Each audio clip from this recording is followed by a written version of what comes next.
കൊൽക്കത്തയിൽ യുവ ഡോക്ടർ മാനഭംഗത്തിനിരയായി കൊല്ലപ്പെട്ട സംഭവത്തിൽ പ്രതി സഞ്ജയ് റോയ് അർദ്ധരാത്രി ആശുപത്രിയിൽ പ്രവേശിക്കുന്ന സിസിടിവി ദൃശ്യങ്ങൾ പുറത്ത്. ബ്ലൂടൂത്ത് ഇയർഫോൺ പ്രതിയുടെ കഴുത്തിലുള്ളതും സിസിടിവി ദൃശ്യങ്ങളിൽ കാണാവുന്നതാണ്. ജീൻസും ടീഷർട്ടും ധരിച്ച ഇയാളുടെ കയ്യിൽ ഹെൽമറ്റും ഉണ്ടായിരുന്നു. പുലർച്ചെ 1:03 ഇയാൾ ആശുപത്രിയിൽ പ്രവേശിക്കുന്നത് എന്നാണ് സിസിടിവിയിലെ സമയം വ്യക്തമാക്കുന്നത്. ജൂനിയർ ഡോക്ടറെ മാനഭംഗപ്പെടുത്തി കൊലപ്പെടുത്തിയ ദിവസം രാത്രി 1:03 ആശുപത്രിയിൽ എത്തുന്നതിന് മുൻപ് സഞ്ജയ് റോയ് കൊൽക്കത്തയിലെ 2 വേശ്യാലയങ്ങളിൽ പോയിരുന്നതായി പോലീസ് പറഞ്ഞു. ഓഗസ്റ്റ് 8 രാത്രി സോനാഗച്ചിയിലെത്തിയ പ്രതി മദ്യപിച്ച ശേഷം 2 വേശ്യാലയങ്ങൾ സന്ദർശിച്ചിരുന്നു. ഇതിനുശേഷമാണ് പുലർച്ചെയോടെ ഇയാൾ ആശുപത്രിയിലേക്ക് എത്തിയത്.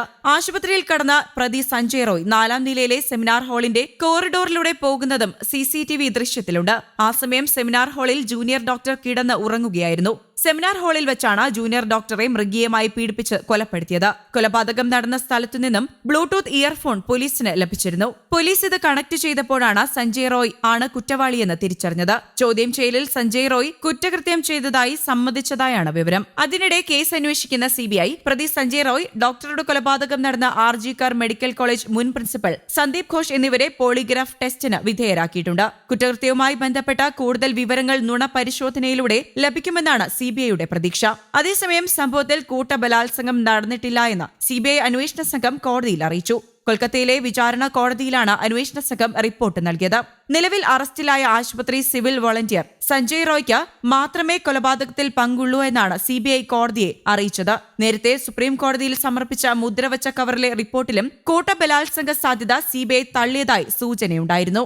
ആർജിക്കർ മെഡിക്കൽ കോളേജ് ആശുപത്രിയിലെ സാമ്പത്തിക ക്രമക്കേടുമായി ബന്ധപ്പെട്ട എല്ലാ രേഖകളും പ്രത്യേക അന്വേഷണ സംഘം സെൻട്രൽ ബ്യൂറോ ഓഫ് ഇൻവെസ്റ്റിഗേഷന് കൈമാറിയതായി പോലീസ് അറിയിച്ചിട്ടുണ്ട്. കോടതിയുടെ നിർദ്ദേശപ്രകാരമാണ് SIT രേഖകൾ കൈമാറിയതെന്നും അവർ പറഞ്ഞു. കഴിഞ്ഞ ദിവസമാണ് മെഡിക്കൽ കോളേജ് ആശുപത്രി മുൻ പ്രിൻസിപ്പൽ സന്ദീപ് ഘോഷ് ഉൾപ്പെടെ സാമ്പത്തിക ക്രമക്കേടുകളുടെ അന്വേഷണം കൊൽക്കത്ത ഹൈക്കോടതി CBIക്ക് കൈമാറിയത്. കൊൽക്കത്തയിലെ ഡോക്ടറുടെ കൊലപാതകവുമായി ബന്ധപ്പെട്ട സന്ദീപ് ഘോഷിന്റെയും അതുമായി ബന്ധപ്പെട്ട മറ്റ് 5 പേരുടെയും നുണ പരിശോധന നടത്താൻ CBIക്ക് കോടതി അനുമതി നൽകിയിട്ടുണ്ട്. ഈ 5 പേരിൽ സംഭവം നടന്ന ദിവസം മരിച്ച ഡോക്ടർക്കൊപ്പം അത്താഴം കഴിച്ച 4 ഡോക്ടർമാരും ഒരു പൗരസന്നദ്ധ പ്രവർത്തകനും ഉൾപ്പെടുന്നുണ്ട്.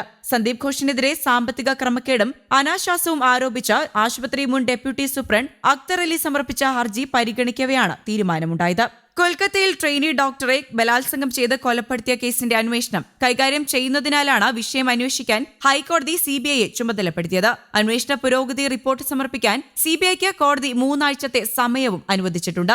റിപ്പോർട്ട് അന്വേഷണ സംഘം സെപ്റ്റംബർ 17 സമർപ്പിക്കും. അതേസമയം ആർജിക്കാർ മെഡിക്കൽ കോളേജ് ആശുപത്രിയിലെ ബിരുദാനന്തര ബിരുദ ട്രെയിനി ഡോക്ടറെ ബലാത്സംഗം ചെയ്ത് കൊലപ്പെടുത്തിയ കേസിലെ മുഖ്യപ്രതി സഞ്ജയ് റോയിയെ 14 ദിവസത്തെ ജുഡീഷ്യൽ കസ്റ്റഡിയിൽ വിട്ടു. CBIയുടെ മേൽനോട്ടത്തിൽ 2024 സെപ്റ്റംബർ 6 വരെ കസ്റ്റഡി തുടരുമെന്നും അറിയിപ്പുണ്ട്. News desk Kerala Kaumudi.